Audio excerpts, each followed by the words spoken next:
Muy buenas noches, compañeros y docente. Mi nombre es Eduardo Correa García del grupo G07 y les vengo a dar un pequeño discurso sobre el estado de la cultura en el metro en la Ciudad de México. A continuación, vamos a tomar el punto de la campaña de respeto a los vagones de mujeres en el metro. En primer lugar, se creó los vagones por la violencia de género en nuestro país. Pero, ¿qué es la violencia de género? La violencia de género en México es aquella que afecta de una u otra manera a las mujeres por el mero hecho de ser mujeres. Es atentar contra su dignidad, su integridad y su libertad. Algunos tipos de violencia que sufren las mujeres son físicas, sexuales y o psicológicas. La violencia de género en México ha existido desde hace mucho tiempo y responde a la cultura conocida como machista, con la comulga gran parte de la sociedad. En la década de los 90 en México se comenzaron a recabar datos e información por la violencia de las mujeres.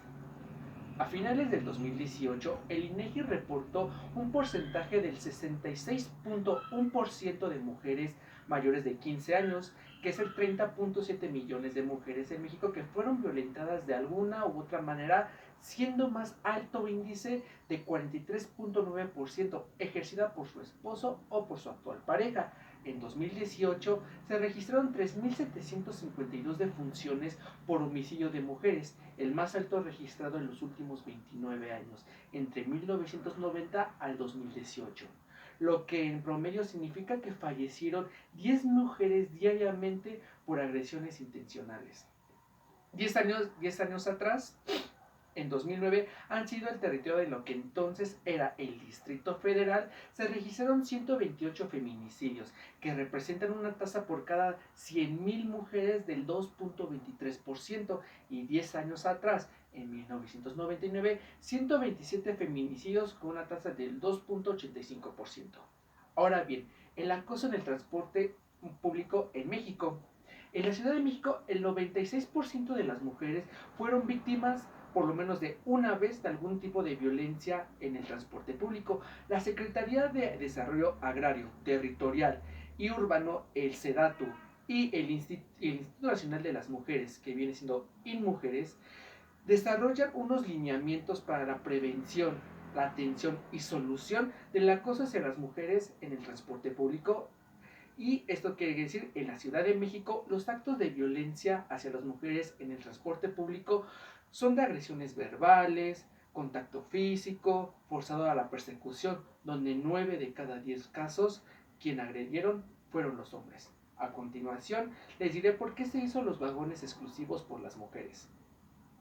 Durante el último bimestre de 1970, o sea, poco tiempo después de la inauguración del metro de la Ciudad de México, y debido a la gran cantidad de personas que lo usaban, las mujeres empezaron pues a quejar y a protestar por la incomodidad que estaban tan apretadas, por lo que se asignaron los dos primeros vagones en exclusiva solamente para las mujeres. A partir de julio del año del 2000, autoridades del CTS, que es el Sistema de Transporte Colectivo, establecieron de forma oficial los dos primeros vagones de cada tren para uso exclusivo de mujeres y menores de 12 años, y las líneas fueron la línea 1, la 3, la 7, la 8, la 9 y la A.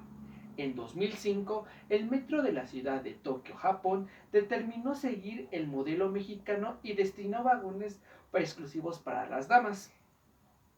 Ahora bien, les voy a dar la importancia de respetar los vagones de las mujeres.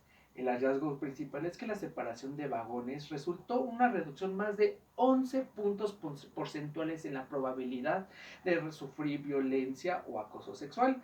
Según el estudio, cuando existe separación entre vagones de la violencia sexual, prácticamente desaparece, entre comillas.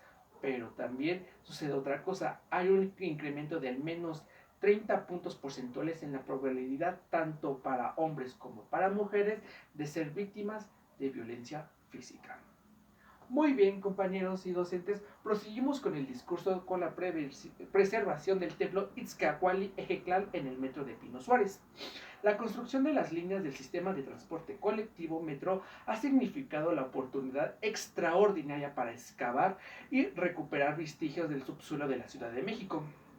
En 4 décadas se han recuperado más de 20.000 objetos que datan desde las edades prehistóricas, coloniales, del siglo XIX y hasta del siglo XX. materiales arqueológicos que han permitido corroborar la información de nuestra historia y que solo se conocían por documentos históricos. El hallazgo más relevante fue en el centro ceremonial en la estación Pino Suárez, que se conservó en el adoratorio de construcciones circulares dedicadas al Ejecatl, que es el dios mexica del viento, así como rectangulares y vinculadas hacia el dios Tlaloc, que es el dios de la lluvia, correspondientes a diferentes periodos de edificación. El monumento reciente ha restaurado a través del proyecto conjunto del INAH, que es el Instituto Nacional de Antropología e Historia, y en el metro.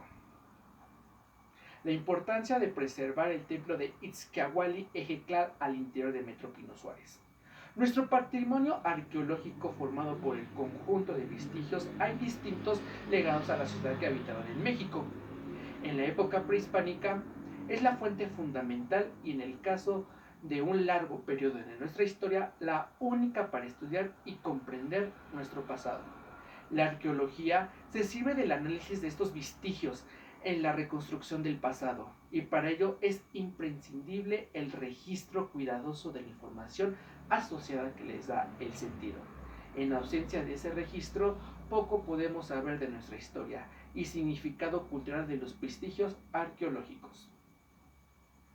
Bueno, compañeros y docentes, muchísimas gracias por su atención. Esperemos que haya sido de su agrado y fortalecer mejor sus conocimientos de que sí podemos sintetizar a la gente por la violencia de género en el transporte público y la preservación de nuestra historia. Que tengan una excelente noche. Muchísimas gracias.